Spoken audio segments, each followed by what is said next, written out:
कभी कभी छोटी कहानियाँ कुछ बड़ा सिखा जाती हैं। एक ऐसी ही कहानी जिसका शीर्षक है हर काम संभव है। एक बच्चा था जो पढ़ाई में बहुत कमज़ोर था। ऐसा नहीं है कि वह प्रयास नहीं करता था, मगर हर बार सफल नहीं हो पाता था। एक दिन की बात है जब उनके टीचर उन्हें पढ़ा रहे थे और हर बार की तरह वो अकेला आखिरी सीट पर बैठा समझने की नाकाम कोशिशें कर रहा था। पता नहीं इस बीच कब उसकी आंख लग गई और वो क्लास के बीच सो गया। उसका कोई दोस्त था नहीं, इसलिए उसे किसी ने जगाया नहीं और टीचर को आखिरी बेंच पर वो सोता हुआ दिखा भी नहीं। अब घंटी बज चुकी थी, छुट्टी हो गई थी। हाँ, उसकी नींद भी खुल चुकी थी। वो अफसोस में था।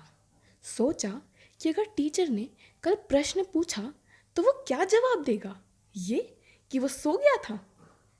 फिर क्या, उसके पास एक ही चारा था।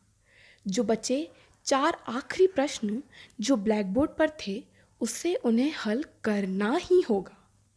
वह घर आया, दोपहर से शाम हो गई, शाम से रात हो गई और वो प्रयास करता रहा और करता रहा और आखिरी में उससे वो 4 प्रश्न हो गए। अगले दिन वो स्कूल पहुंचा। जब टीचर आए तो उसने कहा, सर, मैंने वो 4 प्रश्न कर लिए हैं। टीचर ने मुस्कुरा कर कहा, बच्चे, कौन से 4 प्रश्न? मैंने तो कोई प्रश्न ही नहीं दिए कल। बच्चा दंग रह गया। कहा, वही जो कल ब्लैक बोर्ड पर थे।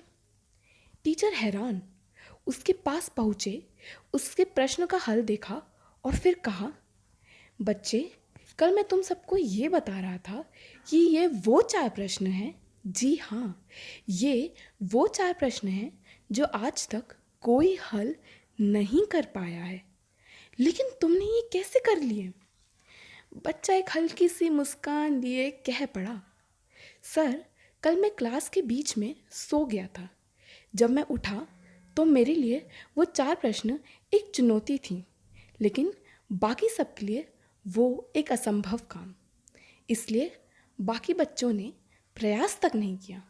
दोस्तों, इस कहानी से हमें ये शिक्षा मिलती है कि हर काम संभव है अगर हम चुनौती मान के उसे पूरा करें। धन्यवाद।